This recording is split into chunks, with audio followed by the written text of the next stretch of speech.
BJP MPയും wrestling federation of India മുൻ പ്രസിഡന്റുമായ Brij Bhushan സിംഗിനെതിരെ FIR എടുക്കാത്തതിൽ പ്രതിഷേധം. സിംഗിനെതിരെ ലൈംഗിക അതിക്രമം ആരോപിച്ച് 7 വനിതാ ഗുസ്തി താരങ്ങൾ പോലീസിന് പരാതി നൽകിയെങ്കിലും നടപടിയില്ലെന്ന് ചൂണ്ടിക്കാട്ടി ഗുസ്തി താരങ്ങൾ ജന്തർ മന്ദിറിൽ രാപ്പകൽ കുത്തിയിരിപ്പ് സമരം നടത്തുകയാണ്.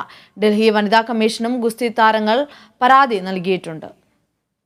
കഴിഞ്ഞ വെള്ളിയാഴ്ചയാണ് ബജ്രംഗ് പുനിയ, വിനേഷ് ഫോഗട്ട്, സാക്ഷി മാലിക് എന്നിങ്ങനെ 7 വനിതാ താരങ്ങൾ ബ്രിജ്ഭൂഷണെതിരെ പരാതി നൽകിയത്. റെസ്ലിംഗ് ഫെഡറേഷൻ പ്രസിഡന്റായിരുന്ന സമയത്ത് തങ്ങൾക്കെതിരെ ലൈംഗികാതിക്രമം നടത്തിയെന്നാരോപിച്ച് ന്യൂഡൽഹി കൊണാട്ട് പ്ലേസ് പോലീസ് സ്റ്റേഷനിലാണ് പരാതി നൽകിയത്. തുടർന്ന് ഡൽഹി വനിതാ കമ്മീഷനിലും പരാതി നൽകി. എന്നാൽ പരാതിയിൽ പോലീസ് കേസെടുത്തിട്ടില്ലെന്ന് ചൂണ്ടിക്കാട്ടി ഗുസ്തി താരങ്ങൾ രംഗത്തെത്തുകയായിരുന്നു.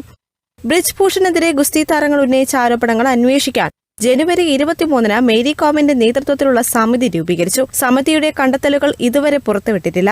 എന്നാൽ ആരോപണങ്ങളെ തുടർന്ന് റെസ്ലിംഗ് ഫെഡറേഷൻ പ്രസിഡന്റ് സ്ഥാനത്ത് നിന്ന് ബ്രിജ്ഭൂഷണിനെ നേരത്തെ നീക്കം ചെയ്തിരുന്നു.